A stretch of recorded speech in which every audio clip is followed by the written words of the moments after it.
vrai qu'à l'époque, on apprenait à dessiner déjà à l'école, hein, enfin, et Mhm. même pour le baccalauréat, on avait encore une note de dessin, enfin, qui devait être enregistrée, enfin, Mhm. Ah oui. pour la matu. Et bon, j'aimais bien ça, j'aimais bien dessiner, j'avais de bonnes notes, je veux dire, mais après, bon, j'avais pensé là, vaguement aux beaux-arts, mais je me suis dit non, c'est un parcours trop difficile quand même, hein.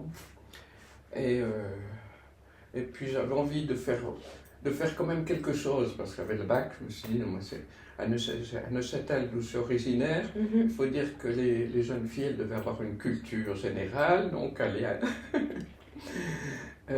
avoir un bac, puis après, bon, elles se mariaient, puis c'était fini, quoi. Alors, Ah oui. ça me contrariait tout à fait.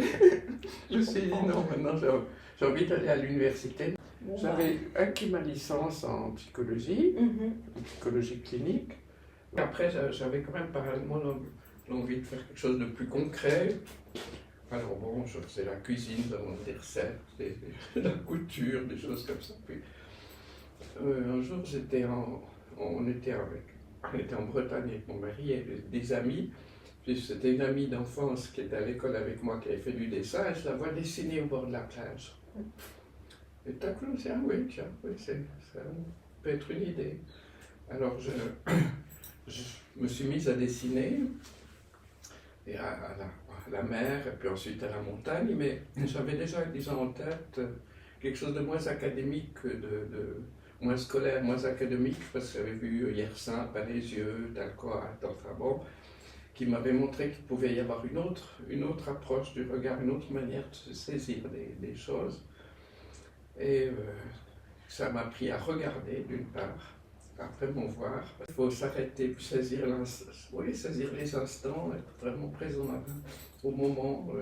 Comme là, tout à coup, on voit quelque chose qui émerge dans la nature qu'on n'a jamais vu. Enfin, une, je sais pas, un relief, une faille qui tout à coup donne une autre dimension à ce qu'on voit, qui est comme une ligne de force. Et c'est ça que j'essaie de saisir. C'est une errance, disons, jusqu'au moment où tout à coup, ça me parle parce qu'elle me renvoie à du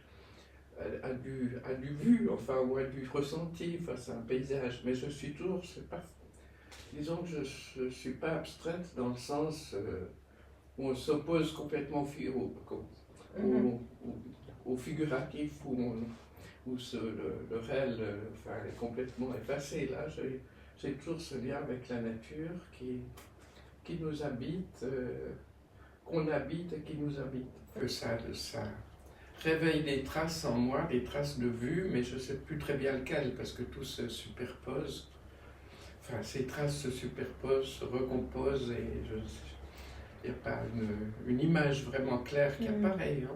Les thématiques de vos œuvres, enfin moi j'ai l'impression que c'était quand même le paysage alpin, vous m'avez dit les roches. La montagne, la mer aussi, la montagne, l'océan, disons, parce qu'on est allé beaucoup en Bretagne aussi. Et pour moi, il y avait vraiment une sorte de correspondance entre ces paysages bretons, ces grandes falaises et la montagne. Et puis parfois, on y trouve les mêmes végétations. À la montagne, on voit ces petits tapis de mousse avec des petites fleurs qu'on trouve sur les falaises. C'était... Et oui, et puis par exemple là, ça me ferait penser aussi à un mouvement de vague, quoi. C'est un peu entre les deux.